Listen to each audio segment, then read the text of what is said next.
Tonight on Open Late, I'm kicking it with Blac Youngsta and Bas. Mike Posner stops by the lab with araabMUZIK, and I sit down with Gashi. Complex is staying open late.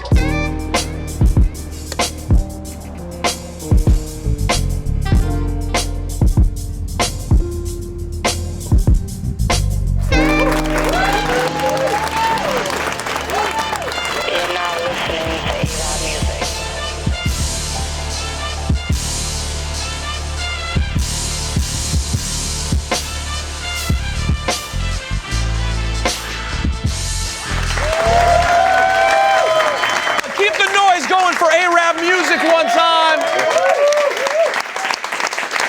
What's good? Welcome to another episode of Open Late on Complex. My name is Peter Rosenberg. First up, his new album is awesome. It's called Milky Way. It's available everywhere. Dreamville's own Bas is here. Yeah, out here. Next up, of course, you can check out his Fuck Everybody 2 mixtape right now, or catch him in your city on the Pull Up Tour. Make some noise for Blac Youngsta. Now, to get started, this was supposed to be the weekend that changed everything for Kanye West. He was supposed to remind all of us of his greatness, returning to the SNL stage, dropping a brand new album called Yandhi. Well, instead, he ranted about Trump, pissed off the cast, gave his worst televised performance of all time, dressed up as a Perrier bottle, and then continued his MAGA hat rants. So, since Kanye couldn't give us anything, no new music, and continue to act like a fool, how about we go 1 week without talking about fucking Kanye West? Yes, please.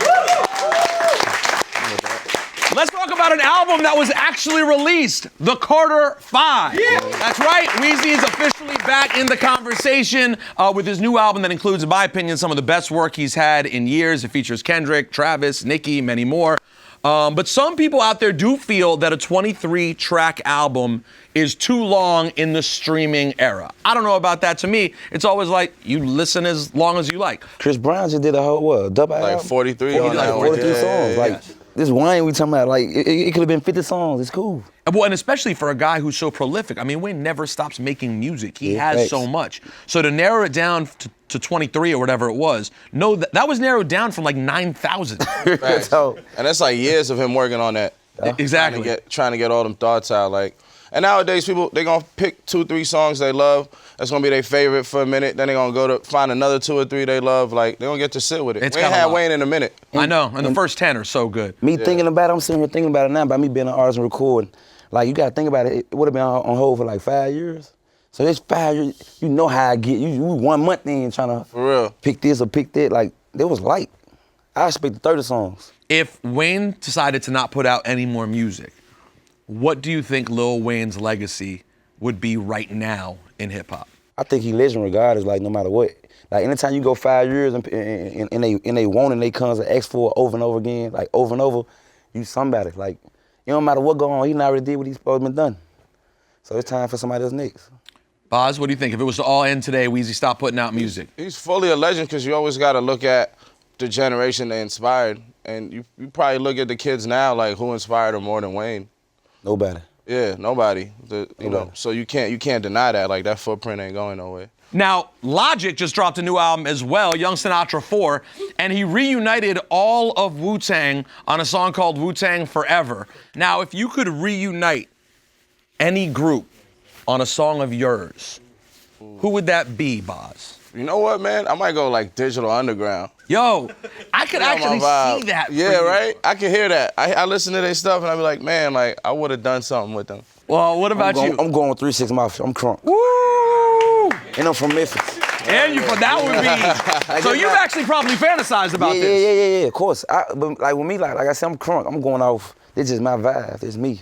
3 6. I'm all about partying. Let's turn up. Let's have fun. If the club up. That would be a moment for Memphis too. I might still try to make that happen.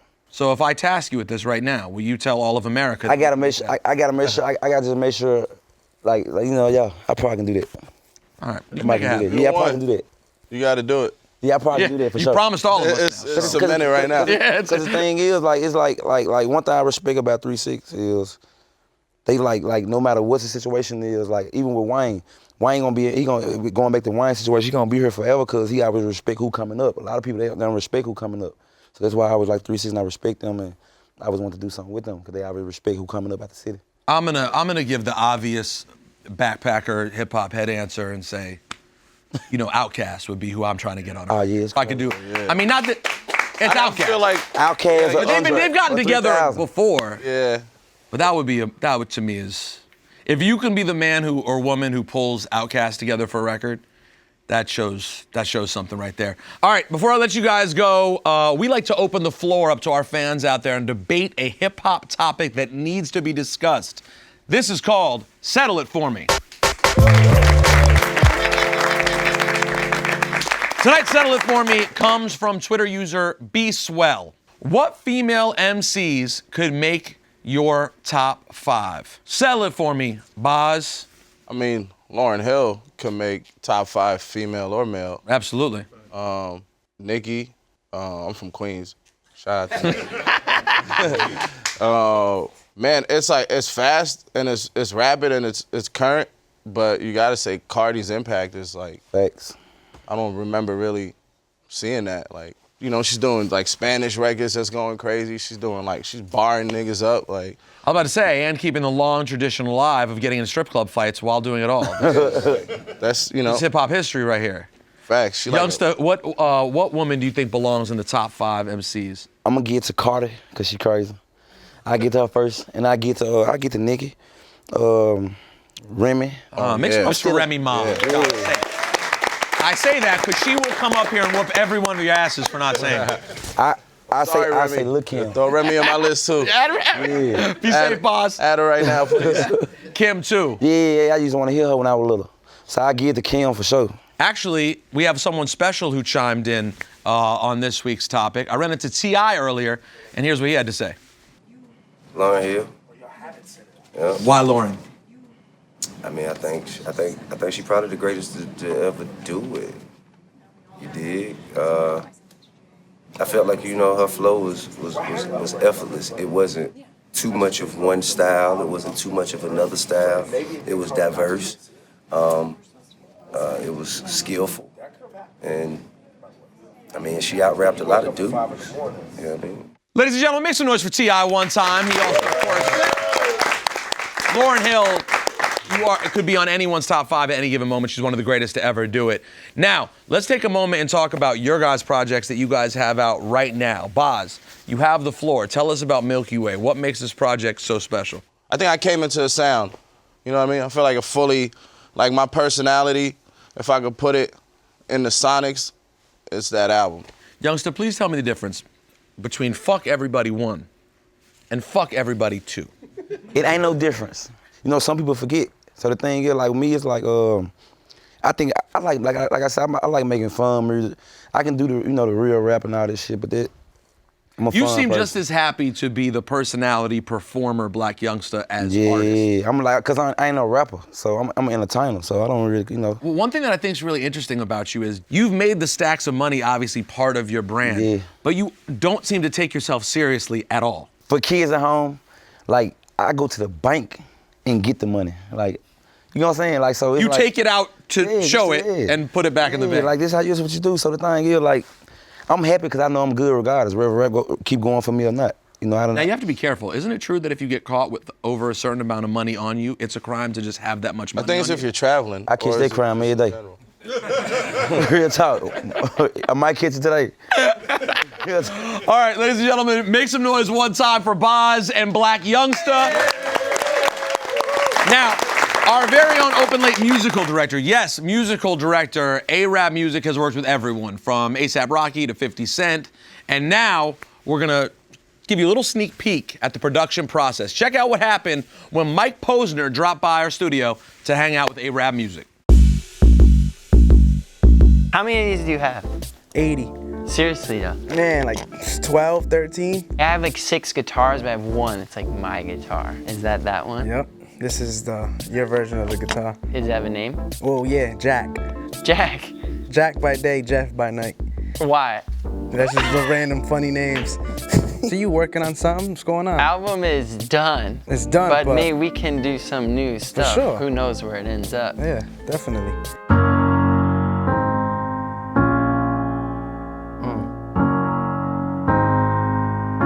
Do you want just the first one over and over? Boom, I sampled that already. Okay. Now do the second part.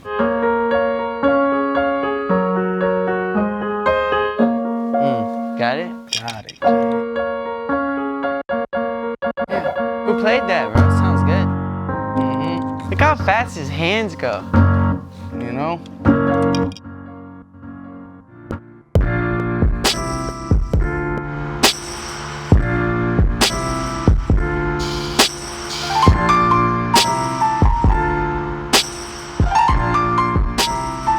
I like that. Got that. You got it? Woo! I wish I brought more of my gear. Hey, yo, Arab. Hey. What we doing, huh? Now we just need to add like a bass line. On here? Yeah, you got all the... Is there different sounds? That? There's 3 on here. There's only 3 sounds? Yeah. Hey, this is not my keyboard, Hey, I man. know. No, this is the one they give to the guys with weird beards. Or we could use one from your laptop, maybe. Yo, did you get that guitar from your pocket? Actually, this was in my beard as well.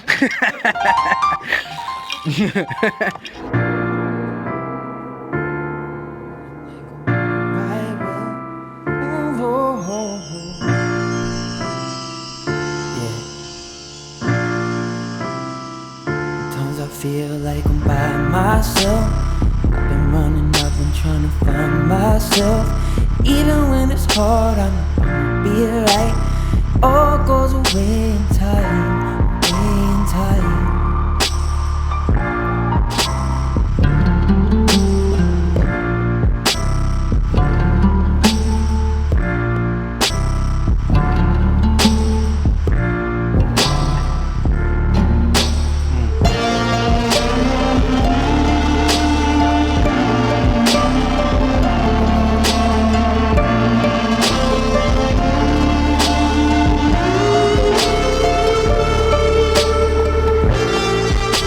That's hard.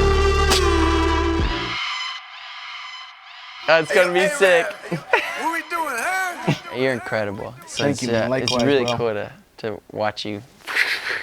Hey, give it up, man, for the one and only Mike Posner.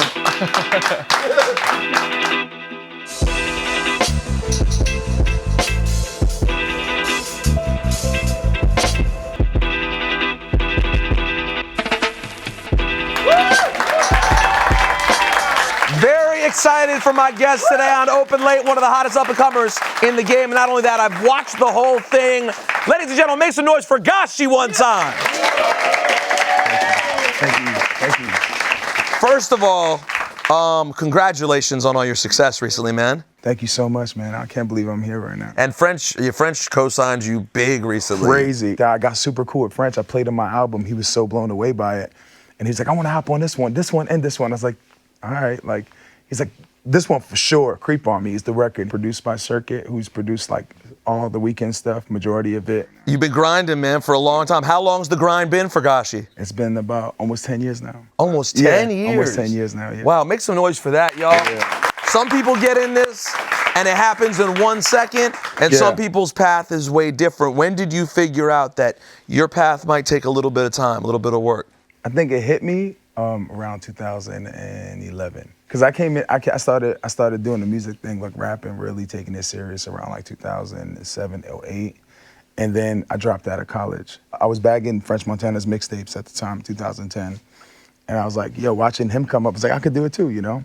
Me and my friend Dave, Mike, were like, yo, let's invest some like bar mitzvah money and like put the CD out. It didn't do well at all. It kind of flopped. And I ended up like losing my scholarship. I ended up like having nowhere to go. And then, man, I kept pushing the CD and it was like, yo, this shit's never gonna happen, you fool. Like, you made a dumb mistake and you should have just stayed at school, finished, and then continued music. But you know what?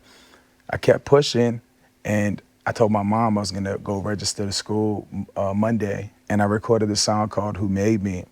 And then I drove my mom to work that night. She had a late shift that Sunday.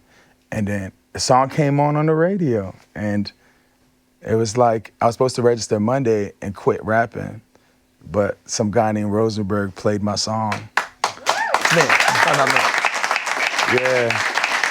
And then, yeah, you played my song, and I pulled over, I cried, my mom cried. But what did that do? So I'm touched to hear that. Because but I was then what supposed was to the quit. step that I was happened? supposed to quit. Okay. I was not supposed to, it was not for me. But once you heard it. But once I heard it, I felt like it was a sign. Like it literally changed my life, bro. Because once you played it, MTV was, I had called Sway, everything started rolling. So I was like trying to sign a Hove at the time. And he put out Decoded. So I went and bought the book. I put my CD in the book, trying to figure out a way to get signed to him. I remember one time I went to Hove. What do you mean you put the CD in the book? So he was signing the books. I give him my book. I'm like, yo, what's up, man? He's like, yo, what's up? What's your name? I say, Gashi. He goes, ha ha, dope. Signs it, grabs my mixtape, throws it in the trash. Have a good day. Wow. I grab the book, smiling, and I walk away. Like, what the fuck just happened? And I'm walking. Like, he didn't even realize what you were doing. He didn't even think about it. He was just like, something's in the way, he moved it. Yeah, he just moved in, threw it down the garbage. And I was like, I'm trying to tell him, like, I make music, but it's just like some big dude just moved me out the way. And I'm like, all right, cool. So I'm like smiling and crying at the same time. Right. So I'm like cheesing, walking to the train. I mean, it's nothing new. Everyone's always said no to me anyway. So I'm just walking to the train, but like Jay-Z just said no, which is amazing. It's a big no, but it's amazing though. So I'm walking away. I'm like, yo, he touched the mixtape though. Like, it's lit. So I get on the train. I'm going wherever I was going, and then skip forward 7 years later, I signed to Jay-Z. You know what I'm saying?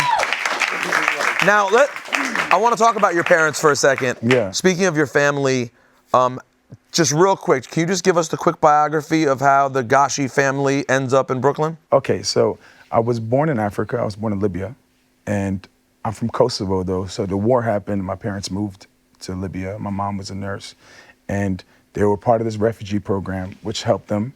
And I traveled like over 24 countries to get to America. I finally came here. We were homeless for like 6 years and living in shelters.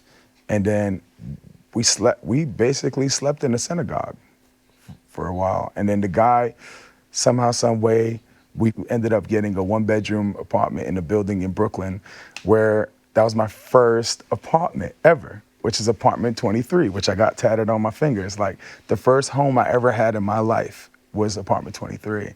And how many of you guys were in this? 5 in the 1-bedroom, and we used sheets to split the rooms up so my sister could change and my mother could change. And, I look back at the struggles of my mom, like warming the water up in the stove, taking the bucket, giving me a bath. It was normal. But now I look back at those hard times and I smile. It's the weirdest thing. Like, you smile at the hard times. You of know course, what I mean? and what makes you able to appreciate what you're having right now. Exactly. And that's what makes this story so fun to me. And it's just the beginning. Just the beginning, man. And Yeah. we're going to put this album out. Creep on Me is killing. That's why I'm here. Yeah. And, man, I couldn't wait to do this because I got so much respect for you. And Well, hold on, but you're not done. Because I got to Yeah. do something that I do with real music heads. This Yeah. right here is called Digging in the Crates. All right, time to go digging in the crates with Gashi. Yeah. How about Eminem's Damn. Marshall Mathers LP? Damn. This right here is special to me. I know every song on this album. Word for word? Word for word. I might mess up a little bit because at the time I didn't speak English when I first got it. Wow, that's quite enough. You learned a lot of words. Yeah. I learned a lot of words, and on top of that, I actually learned the punchlines. And I'm just learning them. It's like watching a movie where you thought you got it, and then you watch it again, and you're like, I missed that. Because you only liked how it sounded. You didn't know what he I meant. only liked how it sounded, and now I actually know what he's saying. And this is one of the most brilliantly written albums ever, too. So Ever. that's kind of fun that you get to relive it with a different understanding of English. How crazy is that? That's it's like wild. the most amazing thing ever. And I still listen to this every time. And this played a major part in my life because Eminem is one of my top 5 idols, you know what I'm saying? And it's crazy watching him beefing with younger. What do you think about the new M music? I actually like that new album. The album's dope. I'm not gonna lie, I really like that album. And it sucks because we live in a whack time now where kids are like, what is he doing for me right now? Instead of what has he It doesn't done? matter what he's doing right now, right? He does this. He did that. Speaking of which, a guy who has a lot would be this guy. Oh my God. This is the ultimate Jay-Z album, in my opinion. This is my favorite Jay-Z album. What's your favorite Jay-Z? That's it? This is as well. This right This, here. then Reasonable Doubt, then Black. When this album came out, I just like recently came to America. Me and my brother would go to Church Avenue and buy bootlegs. Sorry, Jay. So we bought. It worked out. We bought the bootleg to this, and then we had a gun drawn on us on Church Avenue, on a guy that came through with a pink small girl bike in the middle of the night. It was raining. He came You through. always have to watch out for the weird bike that's too small for someone. Too small for the kid. The guy's up to no good when he's on the kid's bike. He came through with a hoodie, hopped off the pink little girl bike. He goes, let me talk to you for a second. And I was like, all right. He goes, what CD is that? And we were holding the CD. And my brother holds the CD and puts it in his back pocket. And the guy wanted to see what CD it was, and then takes a gun out and robs my brother. And just like hops on a bike and drives off. As sad as my brother was, he takes out the CD, he goes, we still got the CD. Yeah, so. This right here, no, it's truly a masterpiece. When you look at the Ruler's Back Takeover, Izzo, Girls, it's perfect. Are you crazy? It's like perfect. It's like, I think the best. Yeah, this is a special piece. Special moment, special artist, special everything, legendary album, man. Well, listen, I hope you have lots of special moments to come. I'm proud of your come up. Keep doing your thing, man. Thank you so much, man. Yo, make some noise for Gashi one time. Thank you to all of our guests tonight. Thank you to Gashi. Now to take us out, the incomparable araabMUZIK.